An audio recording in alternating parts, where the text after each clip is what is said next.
Shalom Aleichem everyone, hope everyone had a wonderful week. Today's Dvar Torah is going to be dedicated Le'ilu Nishmas Chaim Ruven Ben Moshe.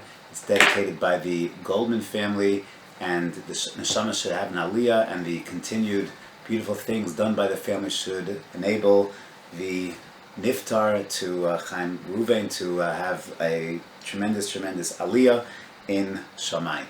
So we have Parashat Noach this week, and we read a few. I want to share with you two Rashis, which I think are very much related to each other, and I think share with us a very critical lesson. So at the end of the parsha, we are told that Vayamas Haran al pnei terach aviv be'eretz moladato be'ur kastin. So we're told about the death of Haran. Haran is a bit player in the Chumash, Avram Avinu's brother. And we're told strikingly that Vayamas Haran al pnei terach aviv. Funny lashon. He dies al pnei terach aviv, literally like on the face of, on the lap of his father. So Rashi is bothered. What does it mean al pnei terach aviv? So Rashi cites the simple pshat b'chayei aviv, is that the son unusually predeceases his father, and then he quotes a medrash. And the medrash, a very famous medrash, develops the story. It's Rashi only brings it in shorthand, but what it means is he died because of his father, not predeceases his father, but yesh omrim she'al yedei aviv meis, because of his father. What exactly is the story? So Rashi cites the medrash that one day Terach, who was very close with the leader of the world at that time, Nimrod, he had to take leave of his store, and he sold avodah zarah in the store. He was a idol seller, and he had Avram Avinu mind the store. And the Medrash elaborates in a very beautiful way. A woman came into the store, asked to offer solace to the idols, and Avram Avinu describes his father when he comes back and he sees his whole store is demolished. So Avram says, you won't believe what happened. What happened was this woman came in, she wanted to offer an offering to the idols, and the idols started fighting with each other. This one picked up a bat and smacked that one, and this one punched that one, and they all started to beat each other up until they were smashed to smithereens, and what was left was only the largest of the idols. He was the only one left. He was the last one standing. And Terach laughs at him and says, what are you talking about? That's not what happened. These idols can't do that. Avram says back, you listen to what your mouth is saying. After all, you worship these idols, and you understand that they are mere pieces of stone. And of course, Terach understands that Avram destroyed the idols, and he brings Avram Avinu to Nimrod, and they have a philosophical discourse. And finally, Nimrod says, enough of the philosophizing, enough of the discussion. I am going to throw you into the Kivshan Ha'esh. And while this is all happening, this whole conversation is happening, Haran, Avram's younger brother, is sitting on the side watching this all. And Nimrod notices Haran's curiosity. He says to Haran, what about you? Whose team are you on? Are you with me, or are you with Avraham? So Haran says the following answer, and Rashi quotes it. Haran Yoshe v'omer b'libo, im Avram notzeach, if Avram wins out, ani mishalo, I'm on his team. In Nimrod notzeach, and if Nimrod wins out, if Avram perishes, ani mishalo. Ukeshenitel Avram, so when Avram is saved, he's thrown into the fiery furnace, and he walks out unscathed. So when Haran sees that, so now Nimrod turns to Haran and says, Amrlo lahar mishal miata. Whose team are you on? Where do you align yourself? And Haran says, Mishal Avram, I'm with Avram. And hishlichuhu lekivshan ha'esh, and they throw him into the kivshan ha'esh, v'nisraf v'zehu ur kastin, and this is the place of the fire of kastin.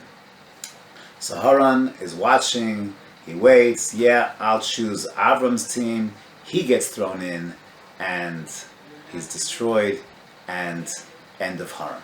So that's why the pasuk says that Haran died al pnei terach aviv, because this whole started because Haran sent Avram to Nimrod.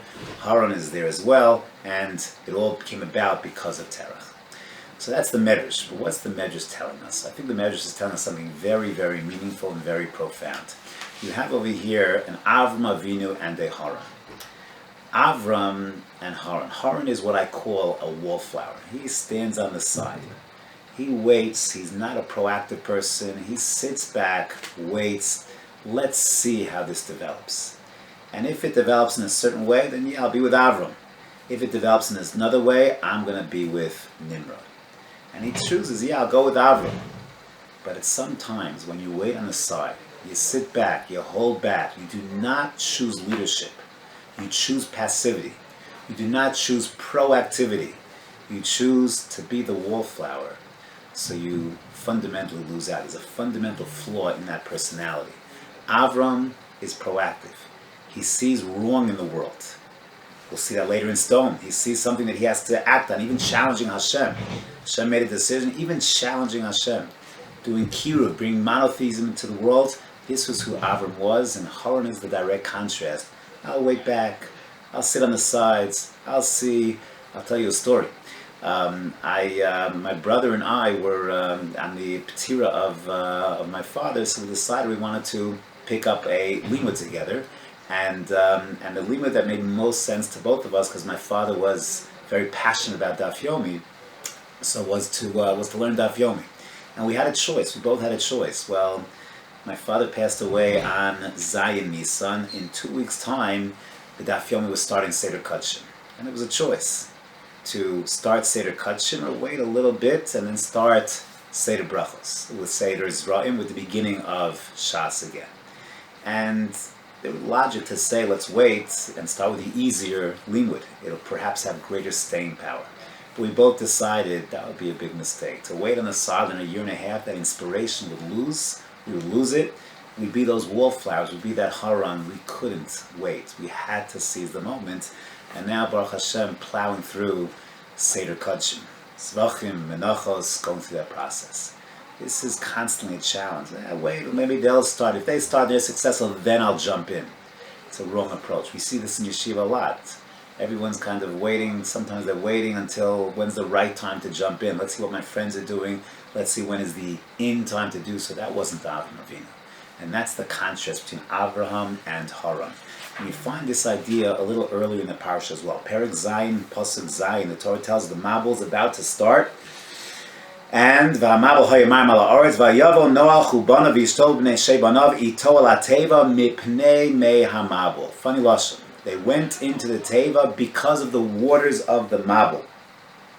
And Rashi writes, what does it mean mipnei mei hamabul? It's as if the waters forced them into the teva.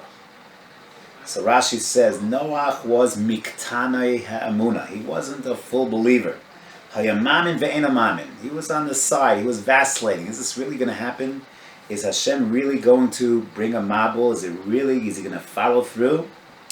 He wasn't sure whether the Mabul would actually happen or not. V'lo nichnas lateva ad shedachkuhu hamayim. It started to rain. More rain, until the rain forced him into the teva. That's when he went in. And we know that the first Rashi in this week's parasha contrasts Noach and Avram. Avram the iconoclast.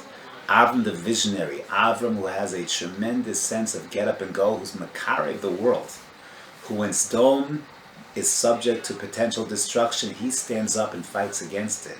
And then there's Noach, who we don't find a word in the Pshuto Shel Mikra. He's told to build a teva, he builds the teva. We don't find a word about Noach trying to cure the ills that are going on around him. Striking contrast. He was mamin ve'eno mamin. He was vacillating on the side. Let's see what happens. Just like Haran has a wait-and-see approach, and then when I see what happens to Avram, then I'm going to go in.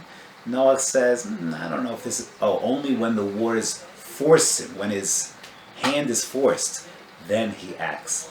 And we know that Noach's is a tzaddik, but he has it's a mixed review on Noach by Chazal. Haran, for sure, is not one of our leaders. We look at Avram Avinu and what he accomplishes and his vision as the Bechir Ha'avos. So this is certainly the midah that we aspire to.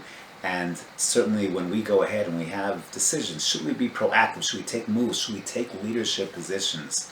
Don't wait on the sidelines. Don't wait for others and see what others do. Be proactive. That's the lesson of Avram Avinu. That's the lesson of these midrashim.